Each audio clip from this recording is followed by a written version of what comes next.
I am Dynasty Outhouse, and I have a trading problem.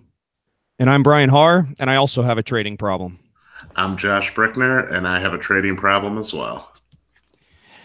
Hello, everybody. Welcome to session 37 of the Trade Addicts podcast, a member of the DLF family of podcasts. We are going to finish up our review of our very bad takes with our bold takes. Instead of Travis the Beard coming on to relive his... Actually, he got one right, so close.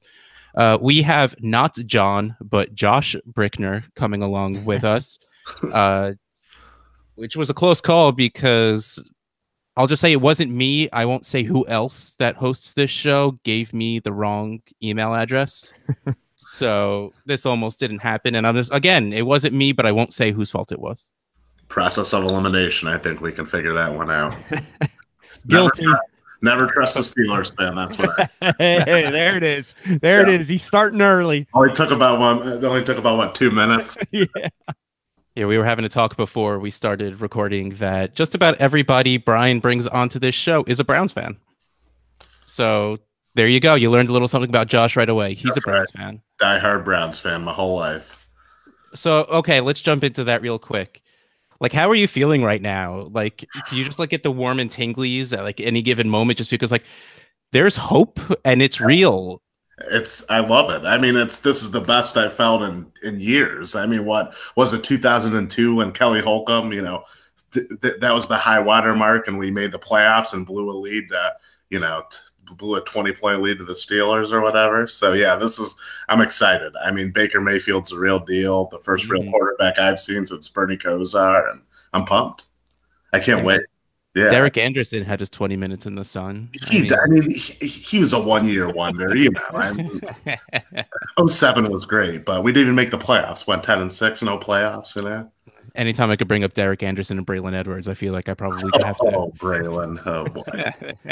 Stone hands. Yeah. It just shows, for some reason, things can just work out for people, even when they shouldn't. Yes. Yeah. All right. So before we just completely digress into, it seems like we were getting sadder and sadder from our happiness of Baker Mayfield. Let's talk a little bit about who Josh is. Why don't you tell these fine people who you are, what you do, where they could find, assuming you do stuff. Yeah, absolutely. It's a pleasure to be on the show. I've been playing fantasy football actually since 1995, back on the days of the box scores in the newspapers. Started out when I was 10, helping out my grandfather in kind of a family and friends league, pretty basic scoring. Helped him out for 3-4 years, got my own team in that league, really was in that league for many years. And then probably the last 6-7 years, really, I really got into fantasy football. I mean, hardcore. Was a fantasy football addict, as we all are. Started writing last year for Dynasty Football Factory. Also in January, started writing for Big Guy Fantasy Sports, Bob Long. Check out the consistency data over there. I wrote about some standard leagues because they weren't covering standard leagues, so I did that. And then been writing for DLF since April.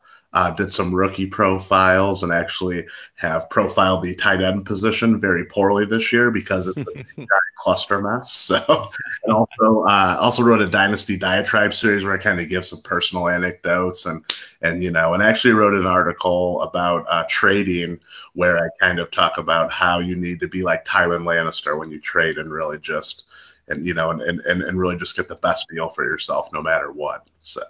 Yeah, and I'm probably more like Hodor when I trade. Oh man, yeah, and I read that article, Josh. That was a fantastic article. It sums up a lot of the things that you talked about in the article are things that we talk about on the show here. So that was a fantastic article. If you get a chance, guys, make sure you head over to DLF and check out that article that Josh wrote on trading. It was fantastic. Thank you. I think I'm going to put this podcast on hold so I can go read that and we could actually talk about it. Yeah, I should have sent it out. Yeah, sorry. But seriously, come on, do my work for me. I don't want to have to do things. Yeah, but that's that's a little bit about me. Absolutely diehard Cleveland sports fan, big Buckeye fan. Rec- Recently got into hockey, big Vegas Golden Knights fan. Vegas is kind of my wife and I's second home. We got married there in 2013 with about 40 of our family and friends. So yeah, I got a big golden retriever, Roosevelt. He's sleeping now, or he would be right beside me, and we would get nothing done. Oh man, yeah. I'm all about that. Oh yeah, this is absolutely a pet friendly podcast. Pet friendly podcast. Yeah, he's great. Yeah, he's great, but he would dominate the podcast. So, we need to talk about trading a little bit. So we need a dominating personality on this. It's fine. All right. But yeah, you're right. We are just all right. How long have you been playing Dynasty Fantasy Football? Dynasty, about 3-4 years. I'm a little newer to Dynasty, but once I realized I could do it year round, I was in. So, it's yeah, I mean, I love doing it. I would start doing mock drafts in July when I did pre-draft, and my wife would always make fun of me because we'd be at the Outer Banks. I'd be doing a mock draft on my iPad, and still do, but she always likes to give me a hard time. But once in Dynasty, it's year round, and I love it. Yeah, we don't need no stinking mock drafts. That's right. All right, so you've been playing for wow, words. You've been playing for a few years. Yeah. I would hope that you've made a bunch of trades. So why don't you give us an idea of some of your good and some of your bad, and hopefully you can help us out with some of your ugly. I'll say, the ugliest one I made was this year. It was, what was it? It was right after Kenny Galladay was at his peak. And actually it's in the Rec Bobby League, if you guys know about that one. It's our super flex tight end premium. I traded Christian Kirk, a 2020 first, Demarius Thomas, and Ito Smith for Kenny Galladay and Kiki Kute. So, yeah, that hasn't worked out as well. So, I don't think that's bad. It's not bad. Yeah, it's not bad, but it just I definitely bought high on Kenny G, and he's kind of suffered since. Pointing up, but I was without a wide receiver one on that team because basically in the auction I kind of played the wait and see game, so my team was average, but I don't really have any superstars. So I was like, I need a superstar. So is he? I hope he's a future superstar, but I don't think it's as big of a slam dunk as it once was. So I think they just need at least one other person to catch the ball, and I think he'll be fine. I think you'll look back on that in a little bit, and you'll at least feel better about it because it's not like you gave up nothing for him. Right. Like I think Christian Kirk's going to be something your first. I mean, who knows where that is, but no, Brian knows all about Galladay love. Yeah, I love Galladay. I would have probably been right there beside you, Brian.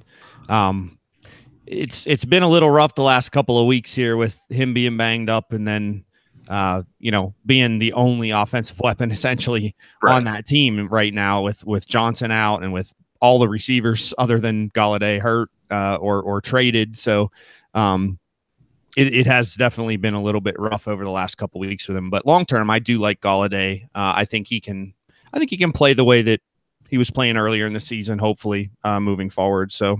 Yeah, you hope that when Marvin Jones, comes back healthy next year, and they at least need one more guy. I don't think that's Bruce Ellington or T.J. Jones, but that offense was humming when they had Golden Tate and Marvin Jones and Kenny G. So man, if only they had a baller tight end, like I don't know, maybe someone like Eric Ebron. I don't know. Oh, Eric Ebron, yeah, that's my Eric Ebron love, and air quotes. You cannot see this on if you're listening, but I basically had to write Eric Ebron because I called him the king of mediocrity many times this year. So yeah, I talked about my Eric Ebron love with heart hands.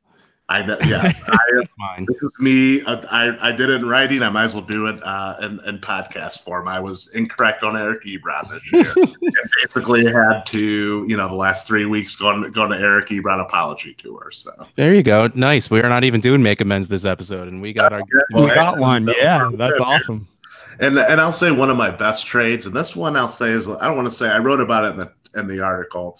I won't say it's controversial, but in the DLF staff league, I had Jerick McKinnon, and this is obviously back in the spring, when he was the best thing since sliced bread. And that team isn't very good. I mean, it was, we had a dispersal draft, and my team wasn't good. So I knew I wanted to sell McKinnon. So I had someone offer me a 2019 first and second. So, a pretty fair offer. So I did my due diligence, sent out an email to the league and said, look, I have an offer on the table for McKinnon. If somebody wants to, I didn't say what it was, but I said, send an offer quick or I'm about to accept it. And someone sent me a 2019 first in Duke Johnson, which, in the summer, being a Browns fan, Duke's my favorite player. And that, Duke had a ton of dynasty value back then. So I said, oh, this is a much better deal. So when the other owner saw the email, he was thinking about pulling his offer and was upset. He was more upset when I told him I would accept the other deal. So well, enjoy my Duke prize. And he did not mean it. I can tell you, he didn't mean it. So. No, that's good. Let's see. Sorry not to interrupt you, but we didn't agree to the deal. I didn't say, "Oh yeah, deal." I said, "Look, I got to do my due diligence." I don't know what he thought that meant. I was trying to be quick about it. I wasn't gonna send a message to every single owner, one by one. So I don't really think that's controversial at all, honestly. Yeah, I was trying to find a way. Like, I mean, there's nothing wrong with trying to get the most out of your deal. Yep. If you did say the word, oh yeah, no, I'm definitely down to do that. But wait, let me just go ask these people first. That's borderlining kind of a jerk move. But like, if you're just saying, yeah, that's pretty good, let me think about it, and then you go blast your group chat. Yeah, I mean, there's nothing wrong with that. So don't feel bad. No, I mean, you don't seem too broken up about it. And I'm like, no, I don't really feel bad at all. So no, yeah. Screw that guy. Oh no, don't feel bad about it, Peter. Oh, I never thought about it that way. Family Guy fans, yeah. So yeah, those are two trades. Yeah, I guess the Kenny G trade, it just kind of Captain Hindsight here, just feeling a little bit. Maybe I gave up too much, but hopefully next year it'll work out better. So as long as you had fun while you're doing it, that's the real important part. It's all about pretty rosters, not good rosters. That's right. As long as you have the highest number when you type your team into the trade calculator, that's what matters. That's right. All right, so before we get on to the news, what is your guiding principle you take with you whenever you're offering trades or evaluating trades? This is a hard one because I mean, everyone says, oh, you want to win the trade. I want to make sure you're making your team better, whatever your situation is. If you're rebuilding, make sure you get enough, future building blocks or picks. I mean, I don't love trading for picks. I understand it, but I'd rather get a player who I know, is on the rise if I'm a rebuilding team. Obviously, if I'm a contending team, I want a player that's going to help me right now, win the championship, and that's it. That's it. Those are my guide principles. Make sure you're making your team better wherever it is in the dynasty hierarchy. Yeah, true. Again, I mean, we brought up calculators. It's not about getting the higher number. It's about making your team better, and that's not the same for every team. No, it's not. So you can say, "Oh, I want to win a trade." Obviously, if you're a contender and I'm 1-12 or 1-11, it's not gonna help me to get a player like Eric Ebron. No, just kidding. But it's it's not. I found the mute button on this thing. I can just shut you off right now. No, yeah, you just want to make sure that you're getting the best player that's going to make your team better. Either if you're a contender, and that's it. It's all about your team, and if you're really good at trading, some people are going to be hesitant to trade with you. I found that in Dynasty not as much. I found that in my redraft leagues a lot. So yeah, home leagues are the worst. Whenever you trade too much, people think you know something. Yep. I've had tough time making deals this year after making a couple big ones last year, trying to so yeah. I want to win a trade, Brian. Send me Trubisky, but let me win. You gonna send me Randall Cobb in a third? Oh man, wow, what a callback. I like it. Before the season, I was doing everything. Every player on his team, I offered Randall Cobb in a third for. Like literally. It was good at the time.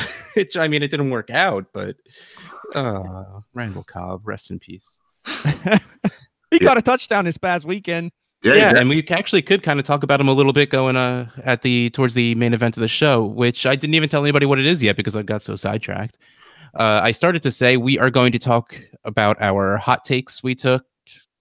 We tried to predict before the season, and then we, in our main event, are going to talk about players to throw in or get thrown in on trades. So it doesn't necessarily mean for peanuts, but it's just to get a deal done to try and sneak these guys in, maybe.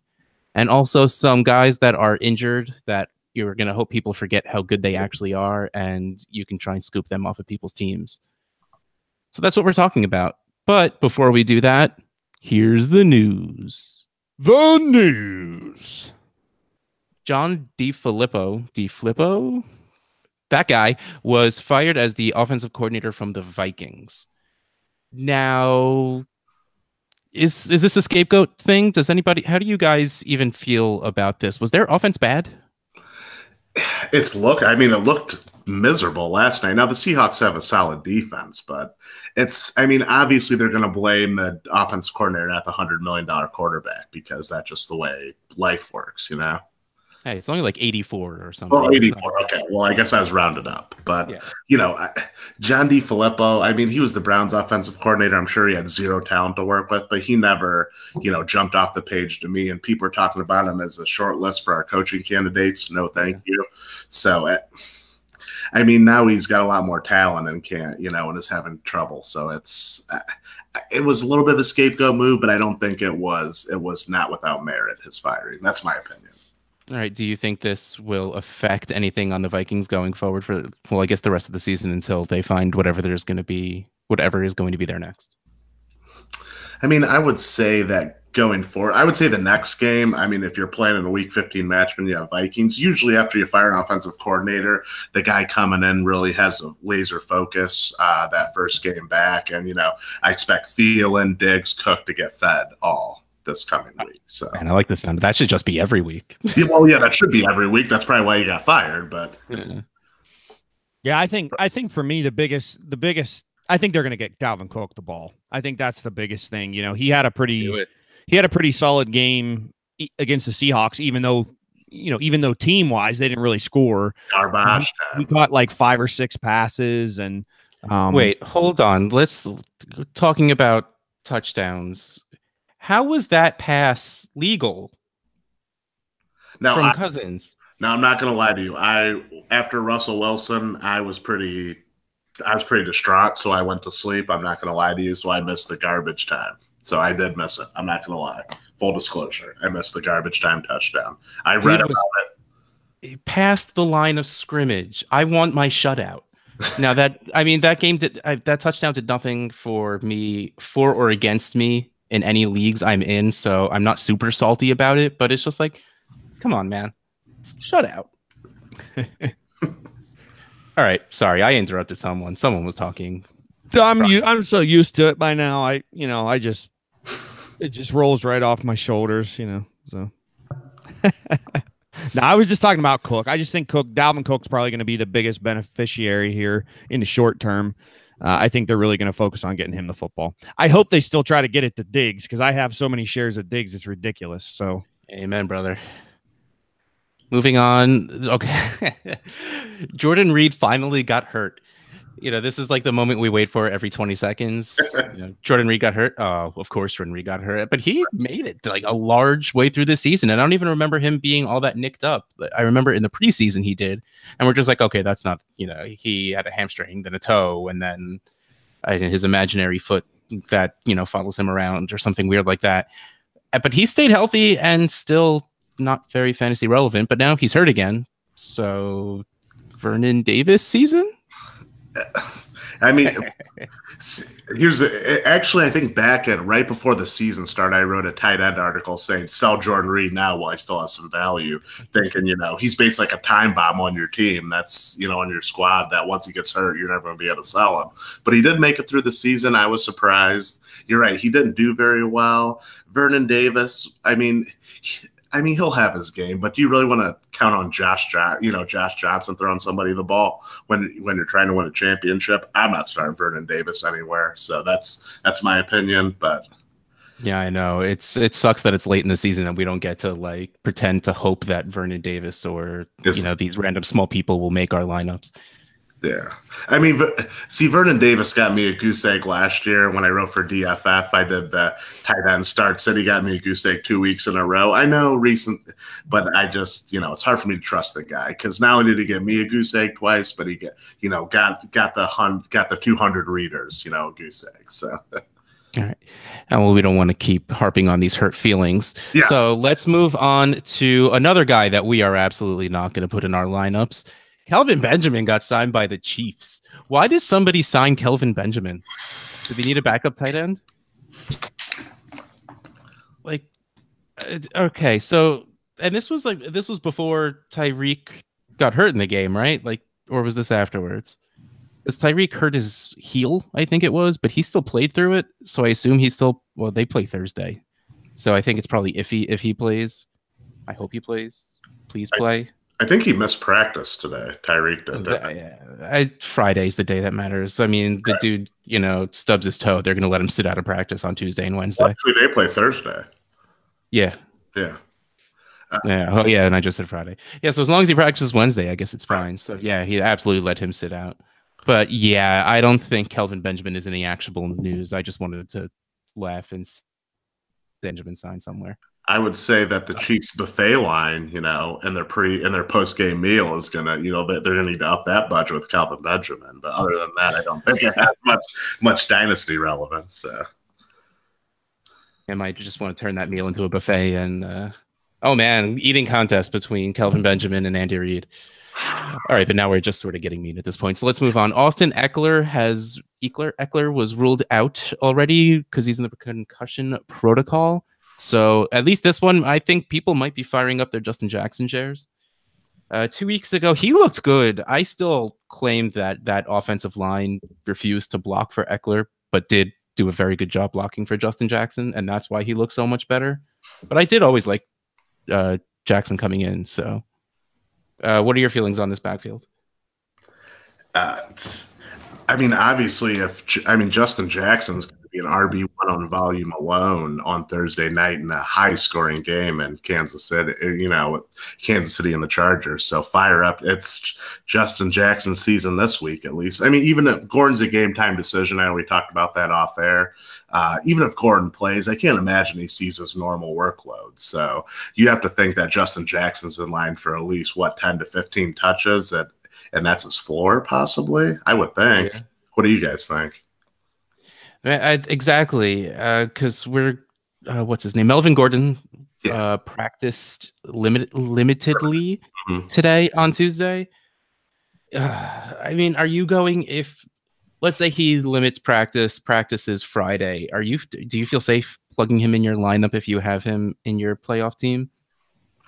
My opponent in my home league big money redraft has him, so I'm not sure if I really want it. Because at first I'm like, oh, he's out, and that's great. But if he plays, I can't see him playing. Maybe he'll 5 to 7 touches. There's no way they give him as heavy workload.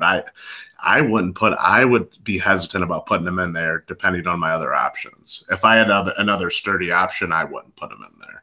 Okay, but let's say you have Justin Jackson on your team. You putting him in there instead of Melvin Gordon, or are you just going to play for the ceiling with Gordon? I would probably play Justin Jackson. Oh, boy. Yeah, there you go. Gotcha. It's a tough one. Melvin Gordon's the reason you're here. It's one of if you're in the semifinals or you got to buy, it's because of Melvin Gordon. So, you got to start your studs. So, but true. This is one of those times. I don't know. I would have to see, how he's feeling pregame. That's going to be at 8. The game's at 8:15 Thursday. That's an 8 o'clock decision that you got to see how he, turn on the pregame, see how he's doing, listen to Aaron Andrews. That's going to be a tough one. And we might have to go get some scouts on the field to see how he looks on his cuts in the pregame. Yeah, the Twitter scout, the Twitter, the beat writers. Yeah, follow your LA Chargers and Kansas City beat writers to see how Melvin Gordon's looking on Thursday pregame. Yeah, so that is all the news I even really care to talk about. I kept asking people what I should talk about, and they kept saying things that I just don't care about. So that's all we're going to talk about, because this is my show, damn it. Hell yeah. So before we get into our main event, we are going to finish up our review of horrible off-season takes and do our hot takes. Hot takes. The hell was that? Did you just go through puberty? I'm trying all the soundboard. Everybody, stuff. Brian has finally become a man. We're so proud. Our little guy's all grown up. Hair receded pretty quickly. Oh, get out of here. I shaved it off. Uh-huh. Yeah, and it's for looks, not because you needed to. Exactly. You like the way it looks. Exactly. I was too All right, hot so- all the time, so I had to get rid of it. Yeah, you are too hot. Ooh. All right, moving along. Hot takes. Speaking of. Believe, I mean, you invited me on here. I didn't want to be a third wheel. But All right, no, we're just gonna move on because my brain was yeah, wow. Our original hot takes episode had Travis Rasmussen, the beard himself, on, but we don't have him here. We have Josh. So I tried asking Josh to grow a beard as quickly as he could. And while I would never expect anyone to be able to grow the Travis Rasmussen beard that quickly because you would probably die from it. that would be dangerous if you tried to. He tried. He did his best. I appreciate it. So we are going to ask Josh to read off Travis's hot takes and let us know how he did. All right, let's see. Luck QB2. Obviously, he's QB4, so that was a pretty good take. Ebron double-digit TDs. Ugh, that is true, unfortunately. But I wanted to tie this back. Words. Brian, one of his bold takes was that Luck was going to be, I think he even said the QB1 in ADP. Yep. And he's the QB2 in December. Yeah, that's close. I mean, I'll give you that one. That's a bold call. Because it was 7 last month, so he jumped. I'm guessing they did this before the Jaguars game. Yeah. See, I mean, I was one of those guys telling people to stay away from Luck. I mean, I didn't think he was going to play this season, so that's a bold take, and damn proud of that one. Marquise Goodwin, top 16 wide receiver.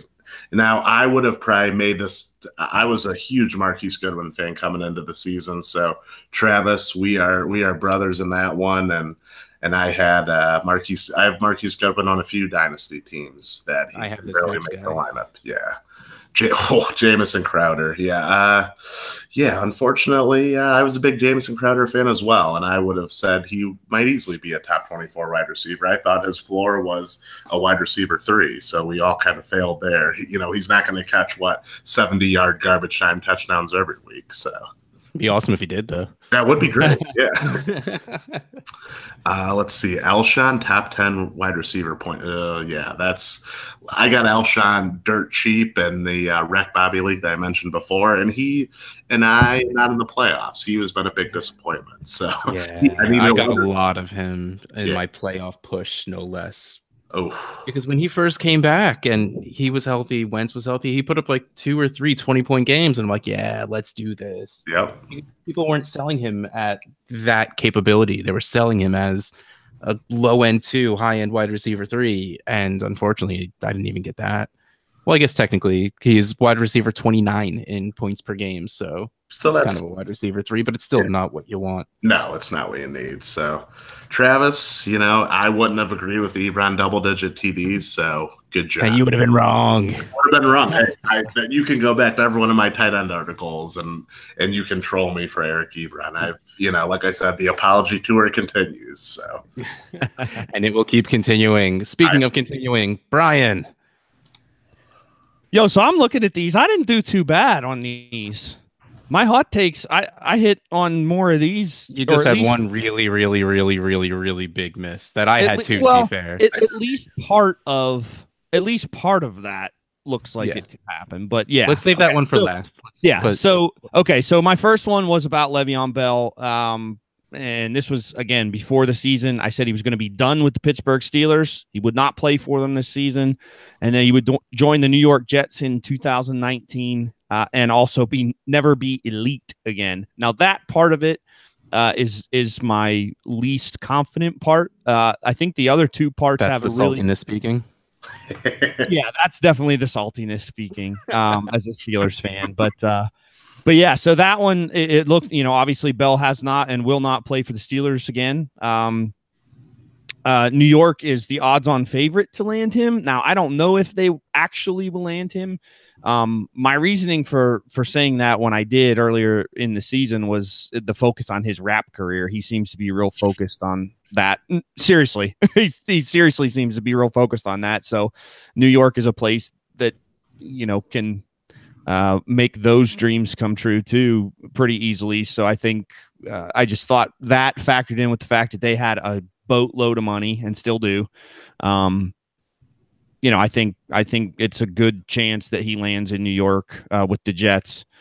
And then the elite thing, yeah, we'll just have to see on that one. But that was definitely the salt talking. Mm-hmm. The second one here was that the Chicago Bears would make the playoffs, and it looks like they're going to make it. They need one more win, I think, to clinch a playoff spot. Mm-hmm. So that one looks pretty good. This is my absolute favorite one. And anybody that knows it's a good thing we didn't get this in last week, that we waited. Yeah, because the episode might have been like 3.5 hours long last week. So and because of what happened in the last week. So DLF posted December ADP, and Saquon Barkley.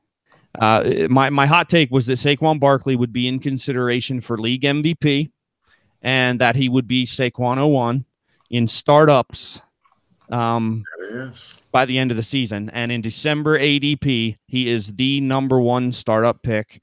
Of the mocks that had been posted this morning, I believe, he went first in 3 of the 4, and he's the first. He's the first overall in startups right now in ADP over at DLF. So this one was 100% true. All of it came true. I got lucky a little bit, obviously, but I've been a believer in the Barkley stuff, obviously, for a long time. So I'm happy that this one came true.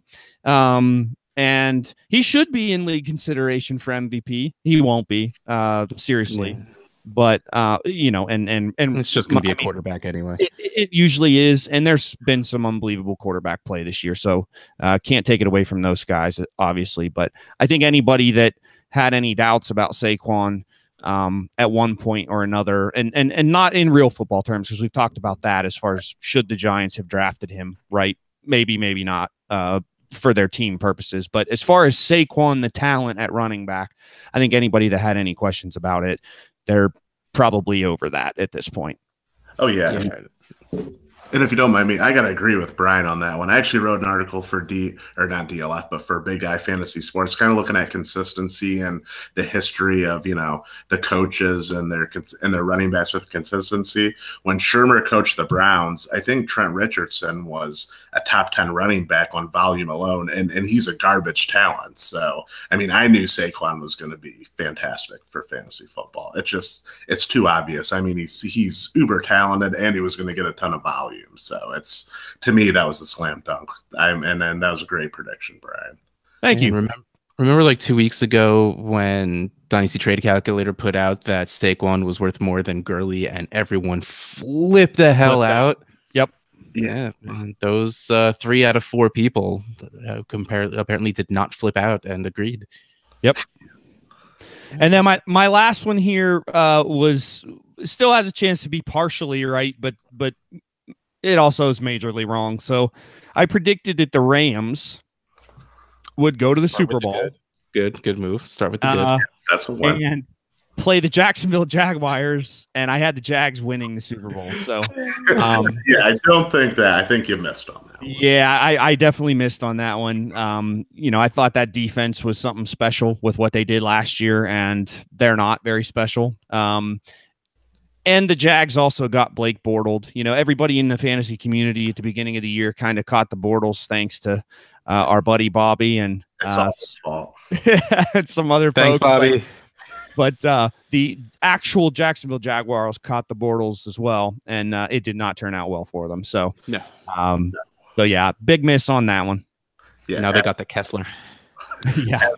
As a ASJ truther, yes, I definitely caught the Bortles and the Jaguars hype very badly. It was his bold take was for the Jaguars was that ASJ was going to be top 8 this year. Oh, I love it. Yeah, I said he's going to be a tight end 1. I wrote 1,800 words about it, and I just feel stupid now. So. How do you write 1,800 words about Austin Seferian-Jenkins? You just write his name a bunch of times, and you have 100 words already. No, it was about how the Hackett, featured tight ends, and how they didn't have a true number 1 receiver, and it was just wrong. That's all I can really say. I'm sure it was a wonderfully written article, at least. I was proud of it. Yes, it was well written, but wrong. Yes. All right. So speaking of wrong, let's get into my hot takes. Yours are hilarious, dude. Like Mine are so bad. The one word at the end of every single one of these is the exact same word. It's hilarious. Nope. All right. So my first was Deontay Foreman is going to come back after the Texans' Week 11 bye and take the job from Lamar Miller. And that did not happen. No. Deontay Foreman, I think he was activated, to be fair, because I think I got an IR error message thing on MLF when I tried to set my lineup. So there's still a chance that he comes back and just blows the world away. Yeah. Telling me there's a chance. Oh, yeah. Dumb and Dumber.gif. So clearly that's not going to happen. Lamar Miller's been pretty good. Last week was a little rough, I think, for a lot of the Texans offense in general. So Lamar Miller is part of the Texans offense, so he didn't do great either. But he's been looking good, which is such a trap that fantasy people are going to fall into because remember when he was in Miami? He was so good, and everyone's like, just let him get the opportunity. And then he did, and then he didn't do well. And now he's doing well again. And chances are he's probably going to get cut because they owe him a lot of money. And then he's there. Oh, he's going to go somewhere and he's going to do well, and he's probably not going to do well. Sell. Oh, yeah. I unfortunately just bought in the best ball league because I needed to make my rush for the end. So hopefully let's go Lamar Miller. Yay. Hey, always play the win. Always. Yeah. If you're in it. Always. My next take was, this was really honestly just to get at Brian. No rookie running backs would be in the top 10 fantasy running backs. Mm-hmm. I did both of my Redskins take was that Darius Geis was gonna outscore Saquon, and now I did this just because as many digs as I can get at him as possible. And clearly this is completely wrong. I think we probably would have gotten multiple if people stayed healthy. Yes. Well, Philip, and Philip Lindsay's actually right there too. He's 11th right now, and only 8 points behind Tariq Cohen. So there's a pretty good chance. And I think if Geis were there, he would have been, or at least he would have had a chance. I think if the Lions weren't idiots and actually used him earlier and he stayed healthy, I think he would have had a chance. Nick Chubb, if he'd have played before week. There you go. Yeah, 6. Yep. Yeah, thanks to you. No, I'm glad they did not play Chubb right away. I was able to buy like 2 shares during the season instead of just drafting them. So no, thank you, Browns. So here's a question: is Saquon Barkley the odds on? I mean, is he going to win Rookie of the Year hands down, or does Philip Lindsay have a case? I think Philip Lindsay has a case. I don't know. The only case he has is draft capital. Josh, thanks for coming on the show. You can see yourself out. No, I'm kidding. Lindsay's had a tremendous year. What he's doing in Denver is absolutely fantastic. It really is. And I think in most years he would probably win it. I think the hype that surrounded Barkley will win him the award. And that and the splash plays. You know, Barkley goes 78 every other week. And I think that, that and the fact that he catches all the passes, I think those things will push him over the top for Offensive Rookie of the Year. I think the other guy that would have had a really, really good shot at it if he would have gotten in there a week or two earlier is Baker, because he's been unreal since he's gotten that job, and especially over the last 3 weeks. He's been, I mean, he's looked like a superstar the last several weeks. So I love it. So yeah. I do not love it as a Steelers fan. I love it in fantasy it's coming for you. It's coming for you. That old team's coming for us, I'm afraid. We're coming for you. Yeah, I want to have a showdown of offensive rookie of the year, and it'll be battle of the bays. You have your Baquan, I have my Baker. yeah. Even though Baquan's winning it for sure, it would still just be fun because our two bays of these rookies, and Yep. they happen to be both what we think are the two best shots for rookie of the year. I think Yep, so. absolutely. Yeah, and let me say, not that I was not a Philip Lindsay believer at first. Wrote an article after week 1 comparing him to Kevin Ogletree. So let's not. So I don't want to pretend like I was a Philip Lindsay super fan, but I've definitely come around. So. Oh yeah, me too for sure. I just honestly, it was like Tariq Cohen from last year. Yep, that's what I. Yep. Like towards the end of camp, you start hearing those things, so you're just like, let me grab. Like I got a couple of shares of him right before the season started. And it's just, back then everyone was just like, but my Jordan Howard shares.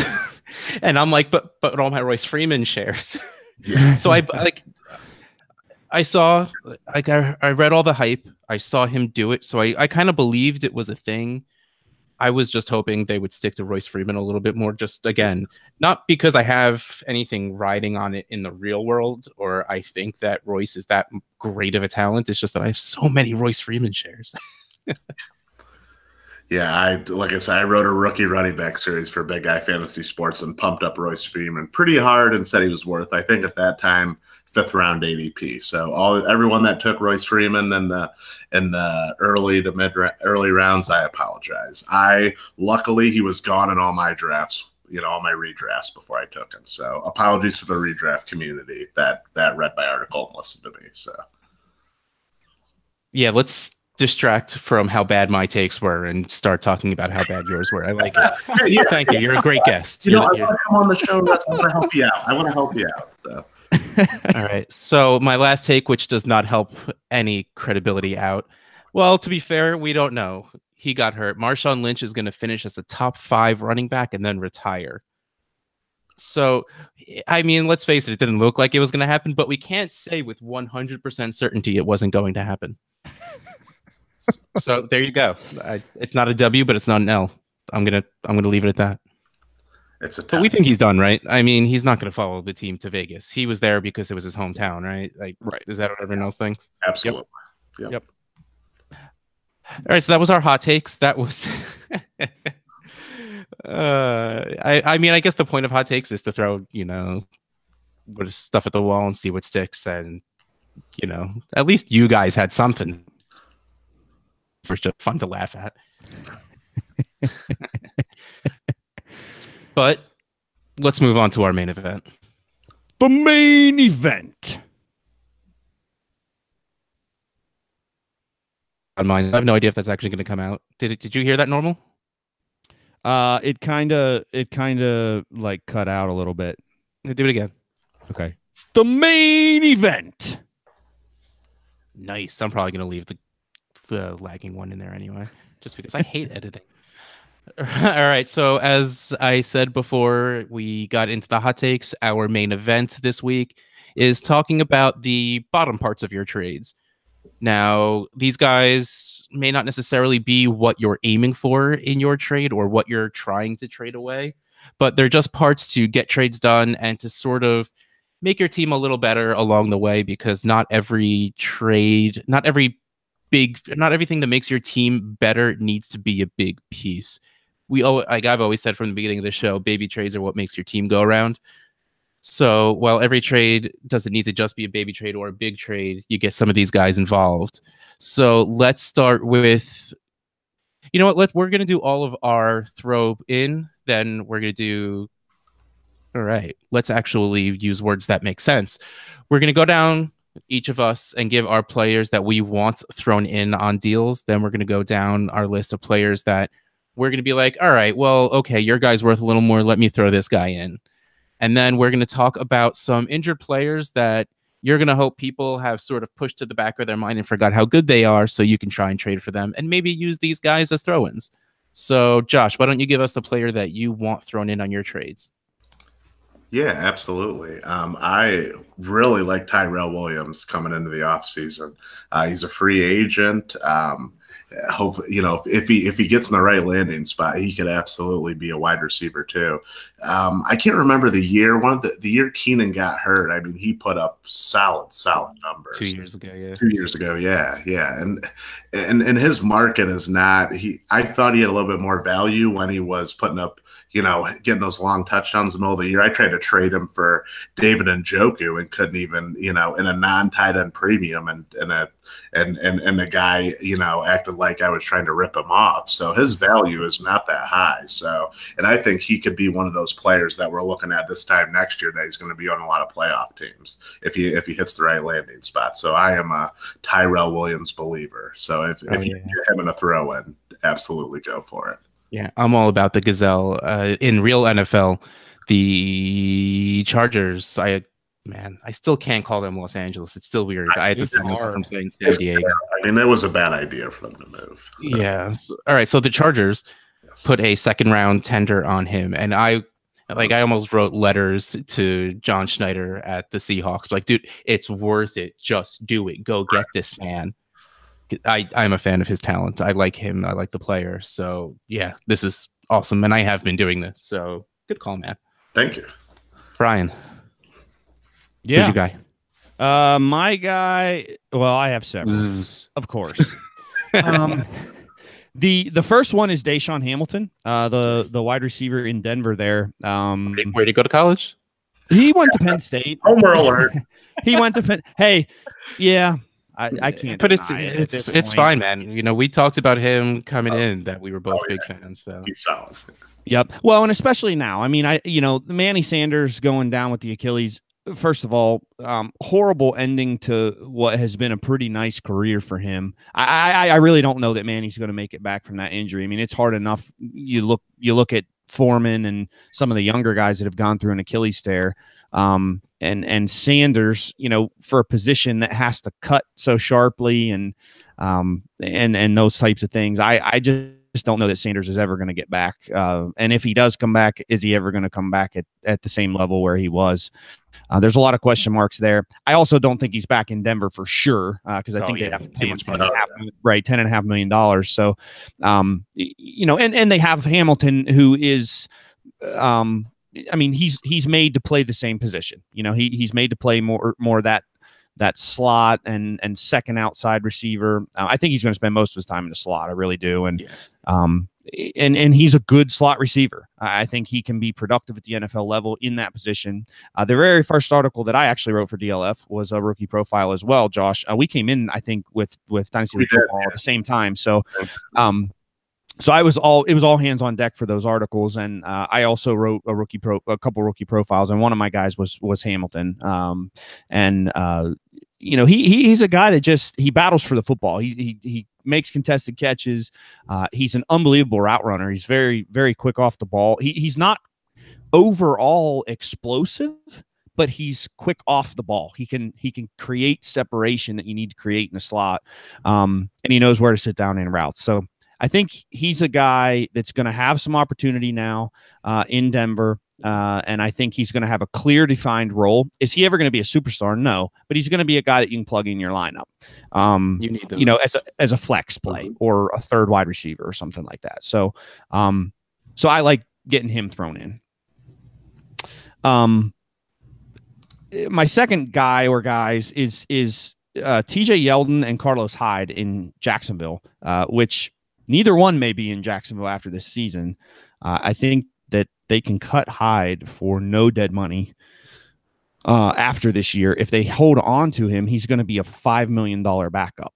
Oof. And I just don't see that happening. 4.75 mil is his cap hit next season if he's on the roster. So I just don't see that happening. And then Yeldon is another guy that, now he could end up re-upping with them. He's a little bit younger. I think he's 25 years old, whereas Hyde is 28 years old.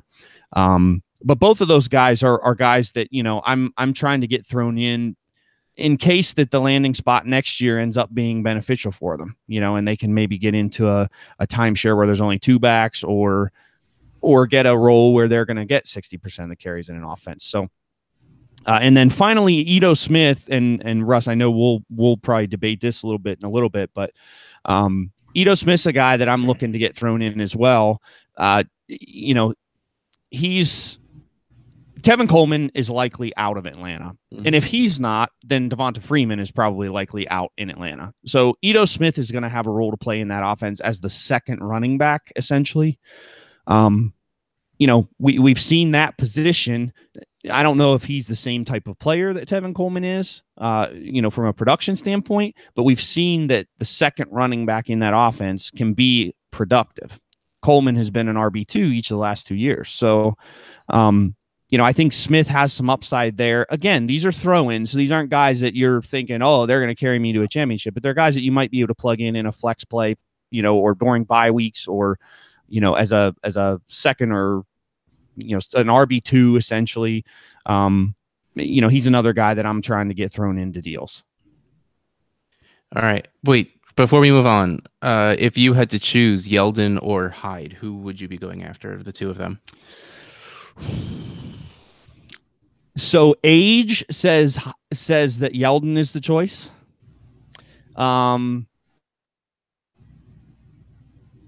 So I guess for me, it would depend on my team. I know that's a cop out, right? 100%, yeah. But I would say, I mean, if I have a somewhat competitive team, I'd rather have Carlos Hyde, because I think, you know, I've seen him produce at a pretty good clip. I mean, he was good in San Francisco. Underrated, really. So, you know, I think he's more talented overall. But Yeldon's done some pretty nice stuff this year in the absence of Leonard Fournette in that offense. And before they brought Hyde in, Yeldon, you know, he did some nice things there, catching the ball, especially.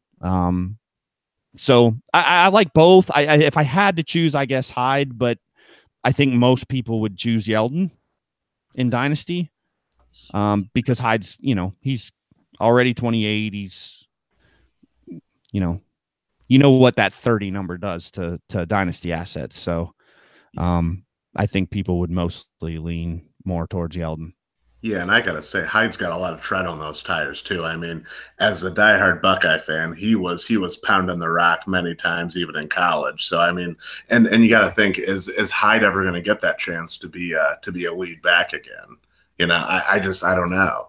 And I mean, so I just kind of want to jump in, especially for Yeldon. I think if he re-ups with Jacksonville, he absolutely has some value there, because Leonard Fournette's like the Gronk of running backs. He's always going to be a game time decision. He's going to miss games. I don't know. I think that whoever the RB2 is in Jacksonville, especially if it's Yeldon, is going to have some dynasty value. And if you have Fournette, you have that handcuff.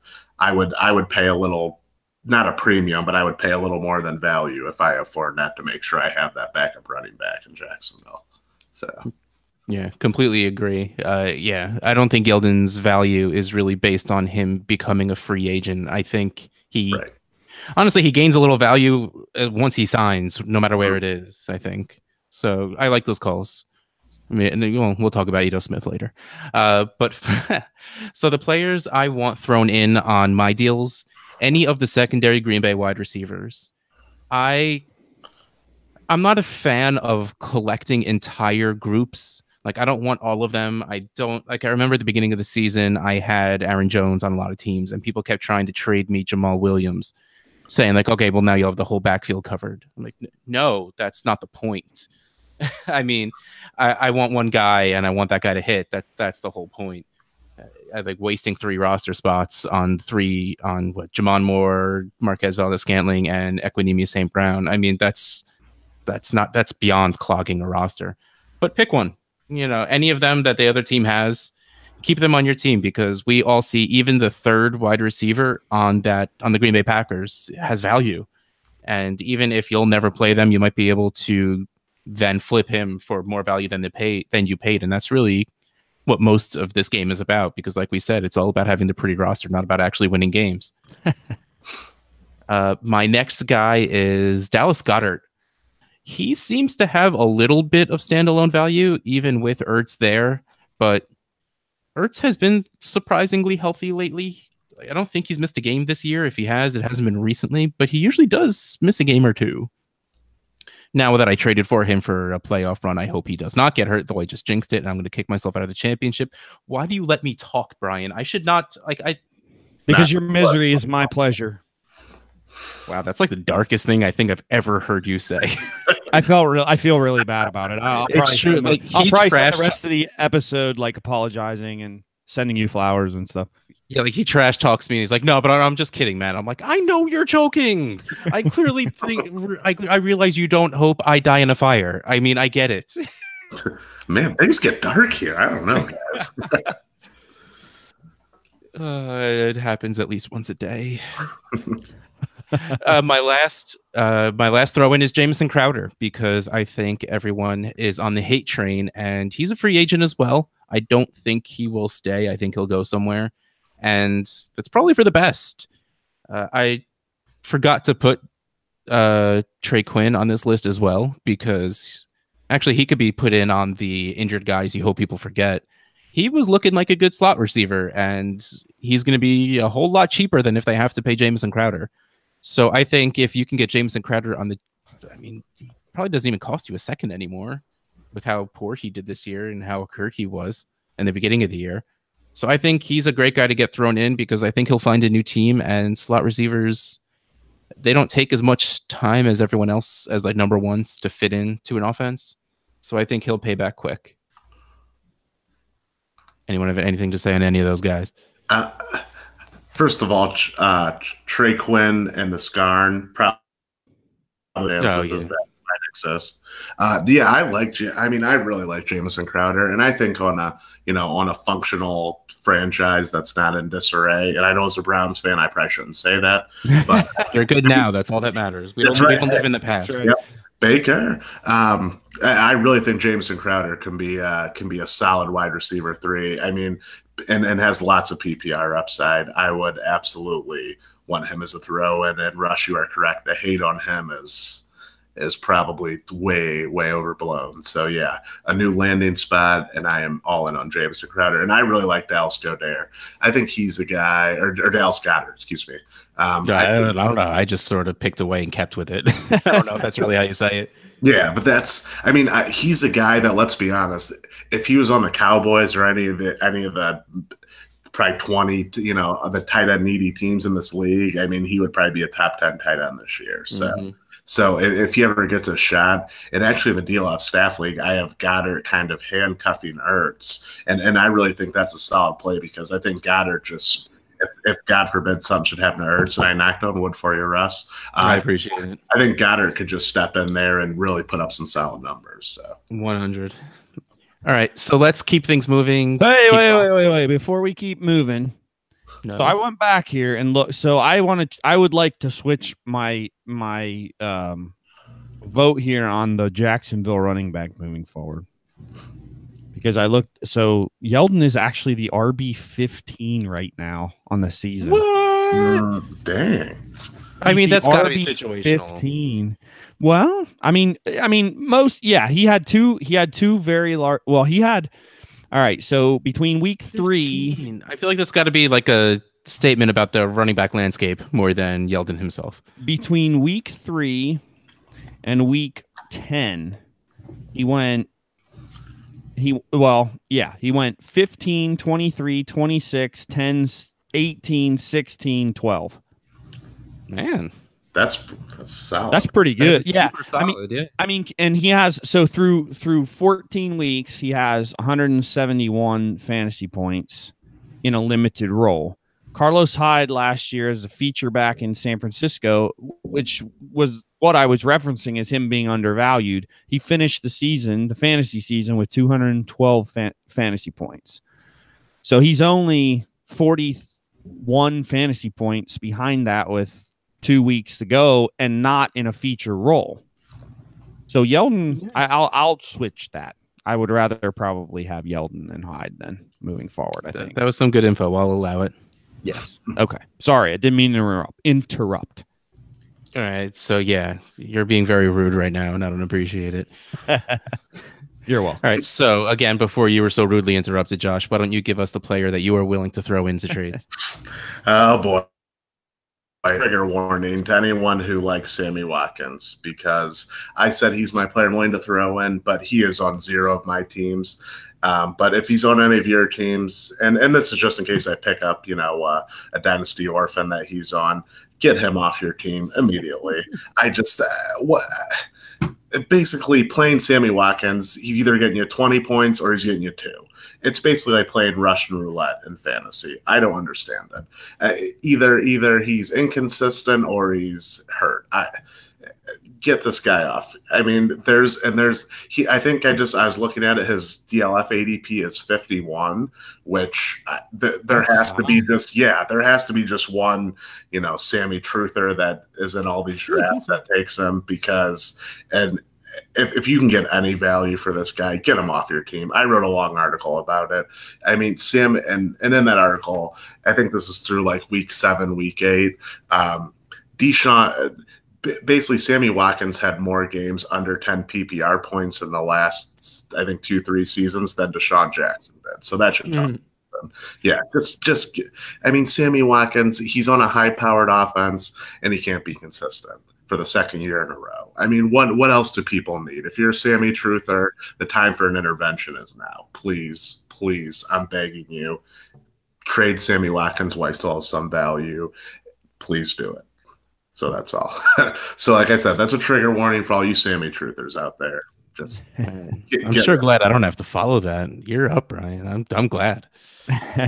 All right, so my players that I'm willing to throw in, the first one is Adam Humphries, the wide receiver from Tampa, and it's not because the dude doesn't produce. It's just because I'm not sure Jameis is going to be there, and Humphries is a free agent also, and he's a free agent, so who knows where he's going to go. Now, if he ends up in New England, I love him, but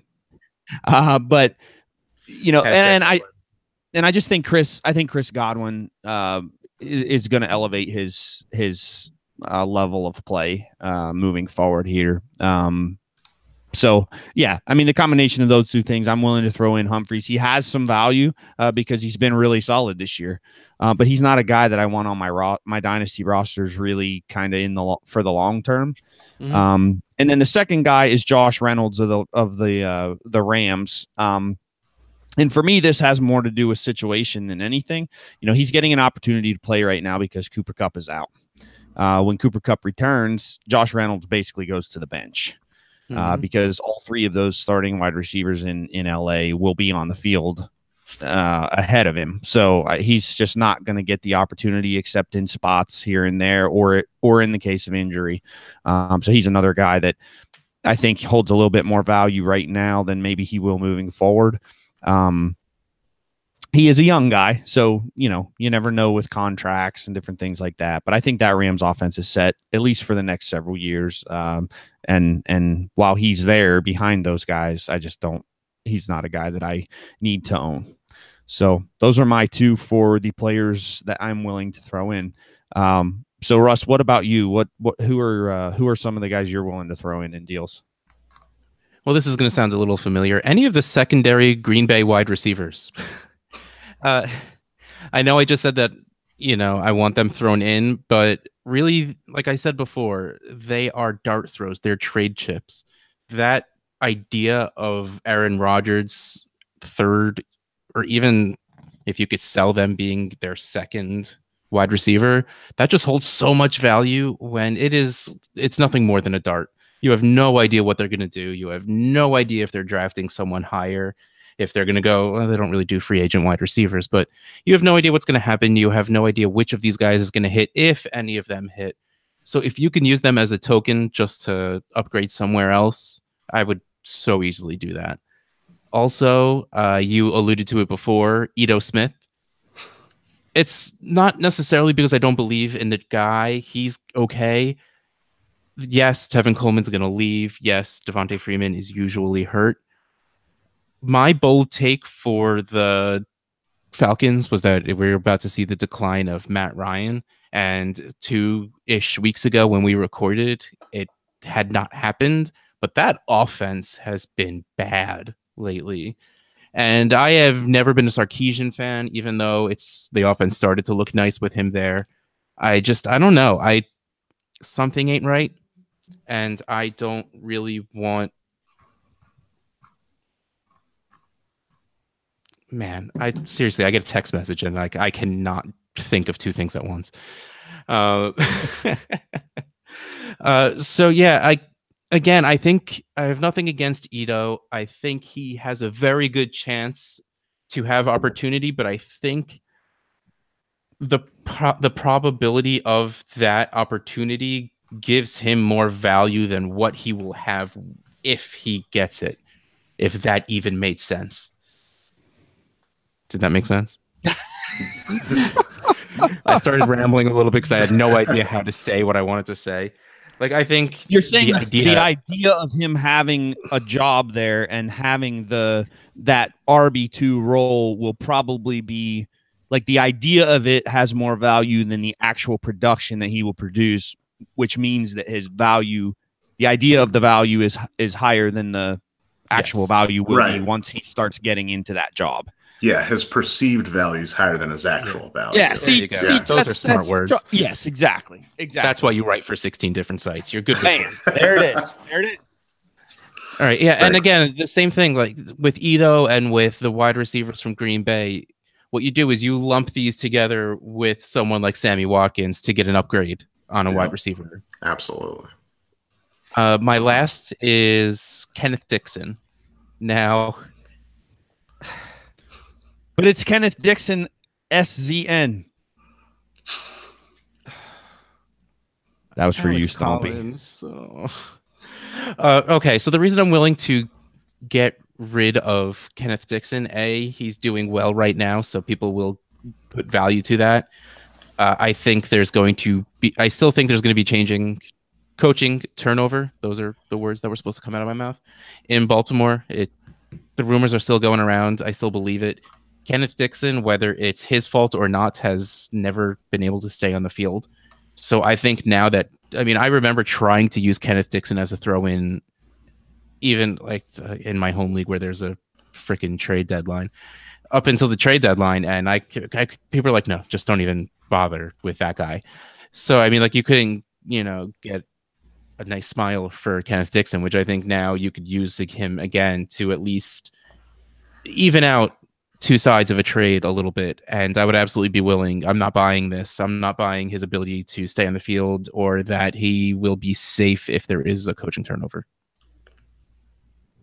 Yeah, I actually, for my slingshot plays for DLF, talk about Kenneth Dixon and call him the Bigfoot of the Dynasty community. So, yeah, I would say Bigfoot will go into hiding very soon. I mean, he's emerging now, but in the long term, no dice. Yes, sell. And I'd sell right now if you still can.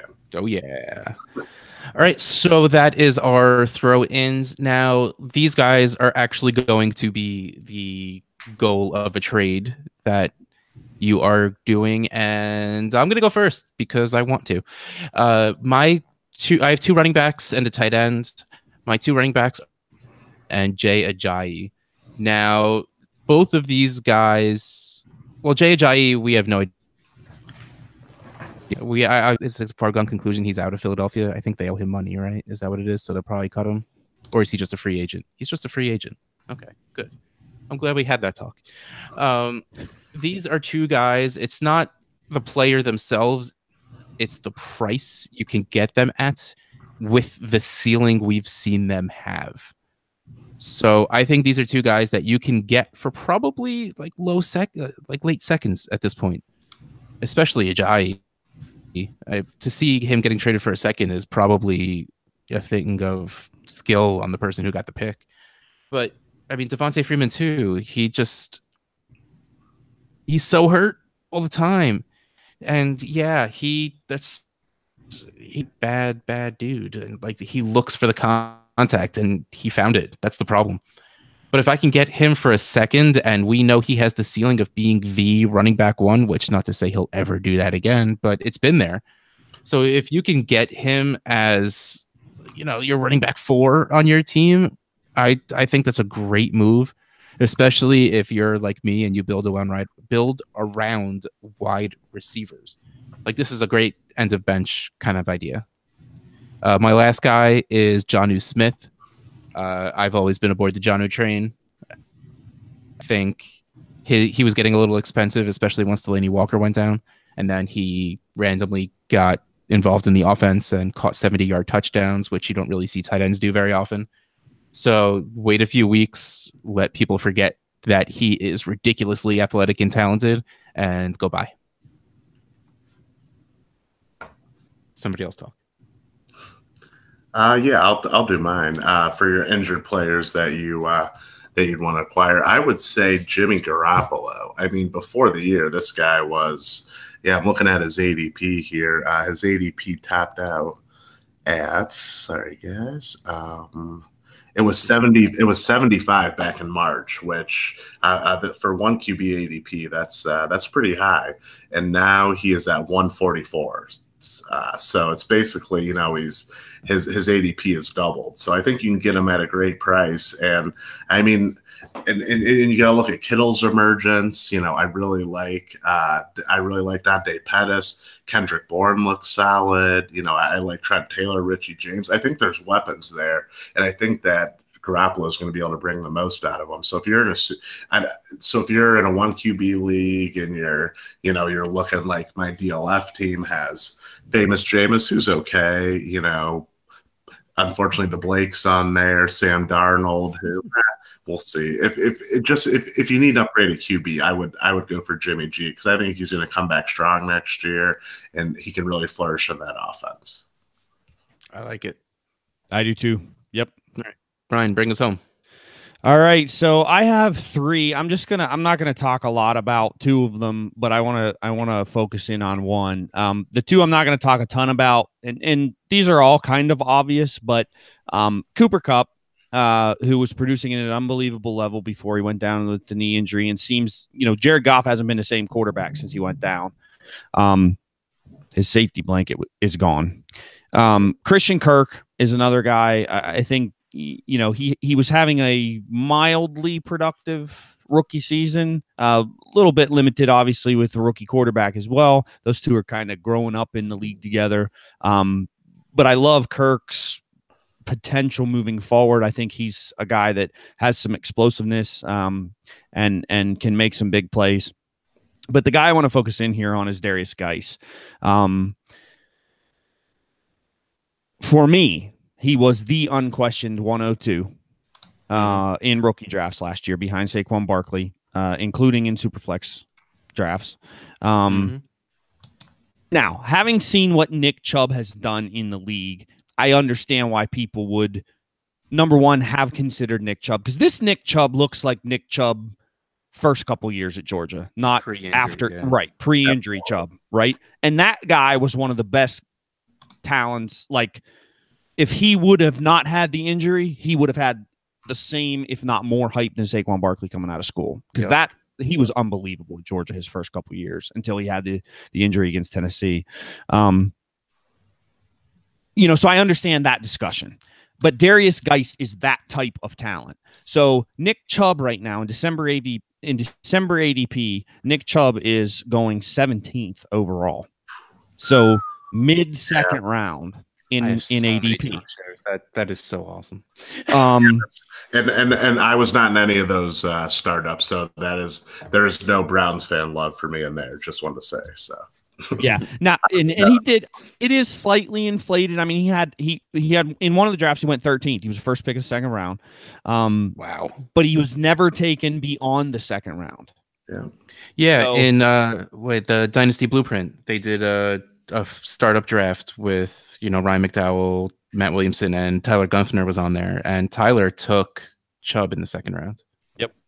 Yep. So you have a couple of these other rookie running backs: Nick Chubb, Sony Michel going mid to late third. And this is the type. That's the type. Kerryon Johnson going end of the third, early fourth round in startups. Geis right now is going later than all of those guys. And to me, he's as talented as the Nick Chubb. I would rather have Darius Geis over Sony Michel. Oh, any day. Oh my God, absolutely. Oh, yeah. I would. It would be close. I would probably take Nick Chubb over Geis at this point, just because I've seen Nick Chubb do it in the league, and I know I've seen him in that offense. But I think Darius Geis, if they can get a quarterback, okay, if Washington can get a quarterback, because that's going to be a big thing. Because Alex Smith, I think he's probably done. Yeah, That was nasty. awful. Yeah, that's and now he's got an infection or something too from the surgery, so it's just messy. And I don't think he's coming back. If they can get a quarterback in there, I mean, Darius Geis, he was looking good in the preseason. Now he only has very limited work, but he looked real good in the very small amount of time that we saw him. And he's an infectious personality. I've talked about that on the show before. I think he's a guy that can energize that team in that city from a football standpoint. And he's super talented. I mean, so he's just a guy that, I mean, at 40th overall ADP, I'm buying him at that price all day, every day, twice on Sundays. I mean, yeah. Oh, absolutely. And Brian, are you saying Colt McCoy is not a long-term answer at quarterback for the Washington Redskins? I mean, No. I would I would have to agree with you. I'm just being a smart ass. Yeah, no, I don't think McCoy's the answer. Maybe they'll bring RG3 back. Who knows? Colt McCoy wasn't the answer for the Browns in 2012. So he's not the answer for the Redskins in 2000. Oh man, he's been in the league for that long. Yeah, we're old, man. Mm-hmm. Yeah. Or maybe it was 2010, 2011. It was a while ago. Yeah. That's even longer. Don't make it longer. That makes it feel weirder. Wow, that was okay. So quickly transitioning out of that. That is all of our stuff, right? We all talked. Yeah, I think we all talked. Yep. Awesome. So that was actually a lot of good information. I'm gonna probably make a couple of trade offers before I post this. That's one of the great things about actually doing this podcast and having people on and hearing Brian say some smart things. I could do stuff about it before I let other people hear it. We have some trade addicts trades to talk about. Are you good to stick around, Josh? Yeah, sure. I'll stick around for a minute. Yeah, a little bit. I mean, I do have to get up. So, but yeah, I'll be sure. Why not? Let's do it. Shouldn't take too long. Yeah, let's do it. Yeah, we got 3 trades to talk about. Trade addicts trades. Nice. Trade addicts leagues are 12-team superflex PPR tight end premium. Little bit of points for return yardage. Our first trade is from Trade Addicts 2. Oh, look at you! You got the percentages when I didn't feel like doing it. I couldn't find it on the third one, so sorry.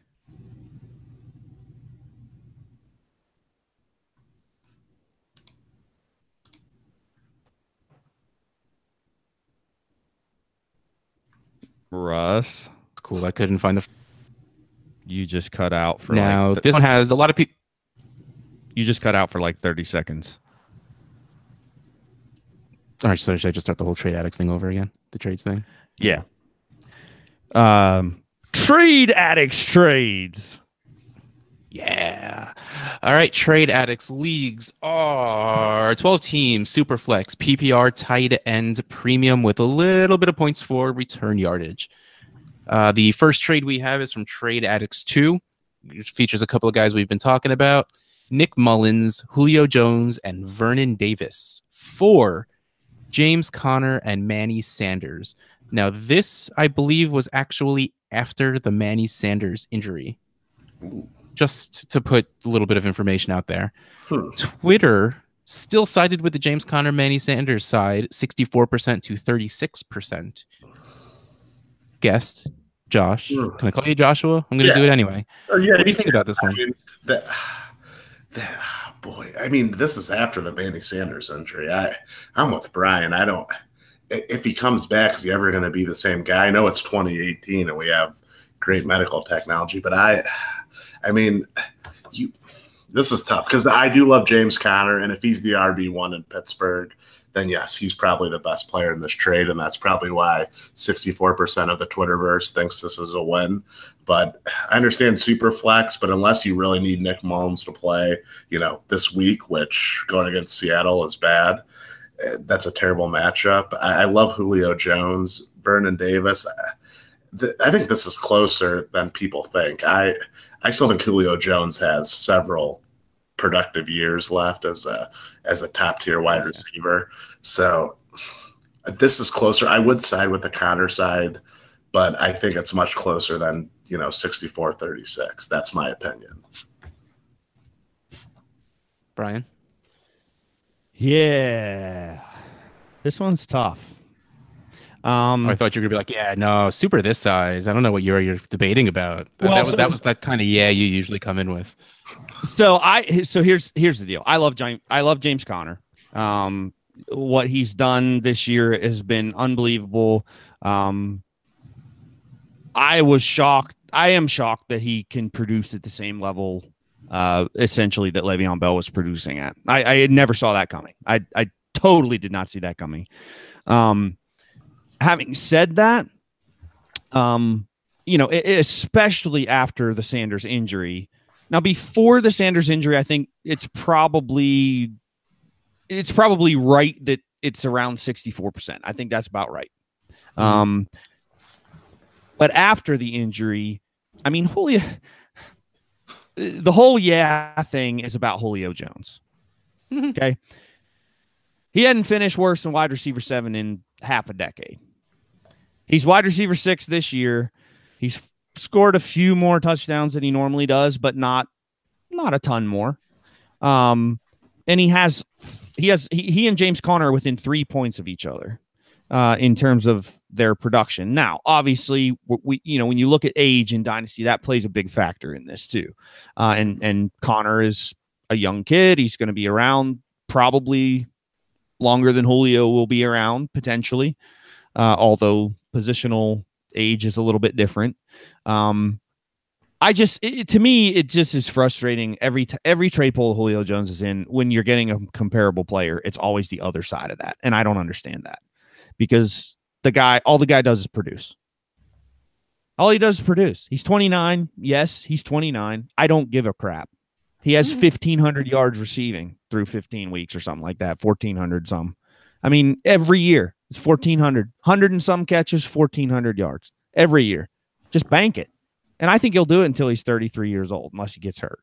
So that offense, ugly, but Julio gets his.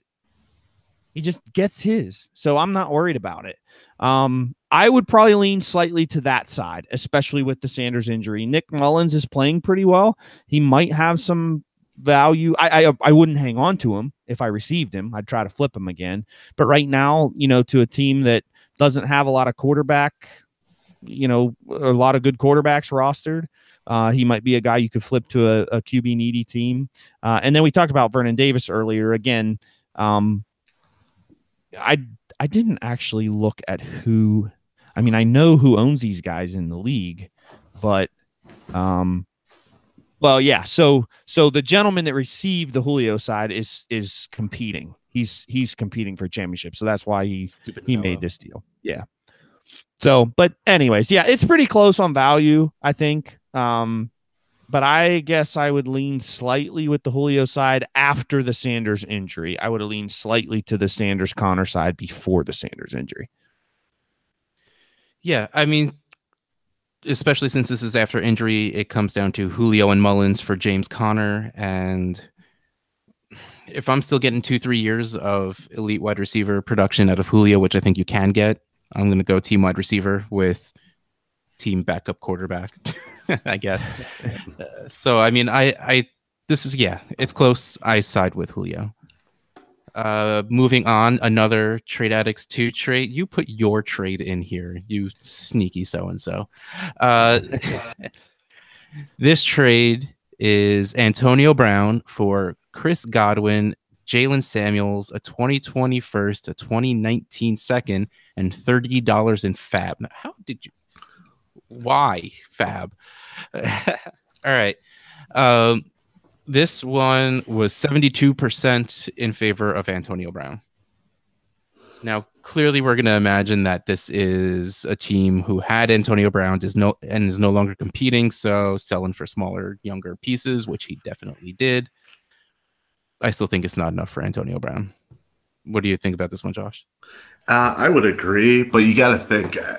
I think Antonio Brown is starting to get a visit from Father Time. If you saw Evan Silva tweeted out tonight, Antonio Brown's last 6 games, he has 62 targets for 40 receptions, converted into 40 receptions, 511 yards, 4 touchdowns. Juju Smith-Schuster's last 6 games, 62 targets, 45 receptions, 640 yards, 4 touchdowns. So I think we're seeing Evan Silva even put it the passing of the torch for the Steelers. I mean, I'd love to hear Brian's take, but obviously the Antonio Brown side wins. And I mean, Jalen Samuels, I feel like that's a prisoner of the moment.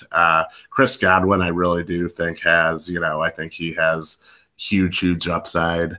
But yeah, I don't think it's enough for Antonio Brown either, even though Antonio Brown, I think we're seeing Juju Smith-Schuster become the wide receiver 1 in Pittsburgh. That's my opinion. And, I'm a Juju owner in some redraft leagues. So that's just my opinion. I love to hear the, Mr.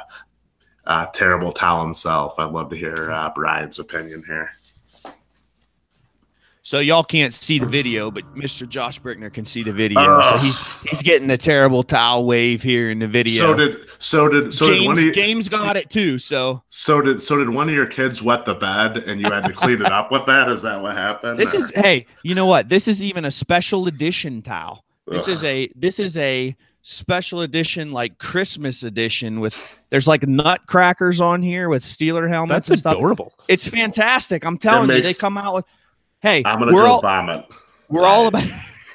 Hey, at least you're consistent, Josh. This.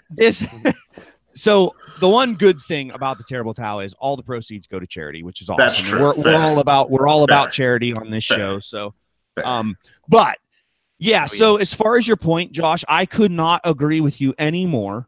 I absolutely believe that this is the passing of the torch this season. Juju Smith-Schuster. Hold on. Let me rewind that. Juju Smith-Schuster is a superstar in this league. He benefits from being across from Antonio Brown. Okay.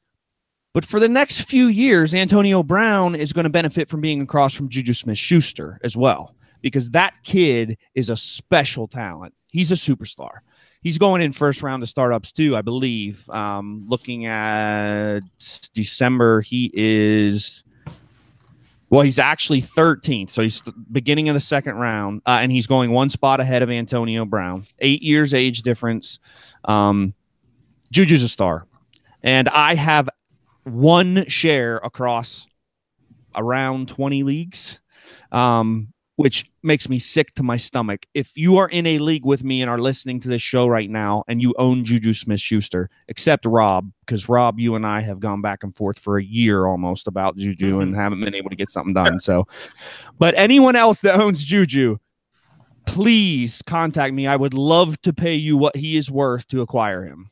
I might even pay you more than he's worth. Yeah, I probably would even pay more for him right now. So. But I did acquire Brown in this trade for a playoff team that is making a push. And I absolutely 100% agree, Josh. Couldn't agree more that the passing of the guard is happening this season, going into next. But AB's still up there. He may not be the elite of the elite, but he's still in that tier for me. At least maybe another season. We'll see the trajectory next season and see where he kind of goes from there. But for a competing team, he's a guy that if somebody has given up on him or isn't competing or thinks, he's being passed by Juju and he's 30 years old now and he'll be 31 next year. I got to get rid of him while he still has some value. I will buy at what I see as a slight discount, which is what I paid. So, that's kind of where I am on the Steelers receivers. Cool. Yeah, I agree. All right. Well, this last trade is boring, and I kind of agree. Josh needs to go, so we're going to wrap up a little bit. That's the end of I'm going to call it the end of our show sheet. Brian, quickly delete that so I could say it and actually mean it. That's the end of our show sheet. That's the end of our show sheets. That's sort of the end of our show. No one is actually watching right now, so you can't see what I'm pointing at. I got this awesome canvas print from, oh man, I should have had this ready. Canvasprintsforcancer.org. This is run by an awesome dude named Travis on Twitter. He is at Tman, and I think that's 4 underscores. Man, get a better tag, man. It's an awesome Seahawks banner. It has the Seahawks paint colors, like paint dripping down as the logo with the words. It's awesome. It's right now sitting on top of an old trombone case that I have because I was way too lazy to actually put a nail in the wall to hang it up. But it is awesome. It, like Brian said before, we are all about charity on this show. Anything you have that proceeds go to charity, I will probably buy. So, you know, go hit up at Tman. I'm going to say 4 underscores. It should be his pinned tweet at this point. At least I told him to. Hit him up. He can do football stuff, non-football stuff. It's an awesome price for an awesome cause, and go check him out. Clearly I did, even though, well, clearly not really because you're not watching, but I'm still pointing to it for the 2 people that can't see what I'm doing. Nice. It is, yeah. I might go and get a Browns one. That's great. Yeah. Yep. Yeah, I know he does multiple NFL, most NFL teams, probably all of them. So yeah, he can, and again, it's not just football stuff. It's anything you want. I'm sure he can work with you for. So yeah, that is now the end of our show. Thanks, Josh, not John, for coming on. I'm glad John never showed up in the middle of our. Oh yeah, because so I told you I blamed not me for giving me the wrong email address, and the funny thing was I actually sent the invite to the Google Doc and the Hangout that we'd record on to John Brickner, whoever he may be. So I was hoping at one point he would just show up for a little bit just to see what was going on, but it never happened. Now that's it, because I have an Uncle John and a cousin John, so I wonder if one of them just is going to pop up or going to be like, "Hey, I got a fantasy football request from one of your friends here." And what the hell is a Dynasty Outhouse? Yeah. What are you doing these days? All right, so I know you did it at the beginning, but let's do it again. Let these fine people know who you are and where they can find your stuff. Yeah, thanks so much. I just want to thank you guys for having me, Russ and Brian. Thanks for the invite. I had a great time chatting with you guys. I'd love to do it again. You can find me on Twitter at Josh Brickner, JoshBrickner. Writing for DLF. I got an article actually coming out in a couple days. Also write for Big Guy Fantasy Sports. That's where I do my redraft writing. So come check it out. Ronkin, and go while you're on DLF reading Josh's articles. Check out Brian's 2QB and Superflex rankings. One day you'll actually say it before I do, even though I haven't really been giving you a chance. Because when would I let you talk? Anything else to talk about, Brian? No, just want to say thanks, Josh, for coming on.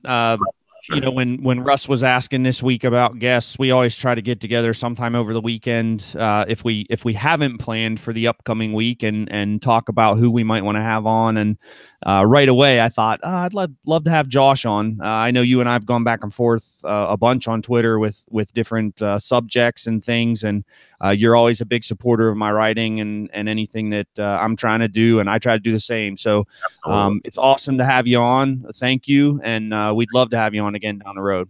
Absolutely. Hey, just let me know and I'll be on. I'd love to do it. Awesome. Rock and roll. All right. Well, on that note, night, Brian. Later, Outhouse. Night, guys. Thanks.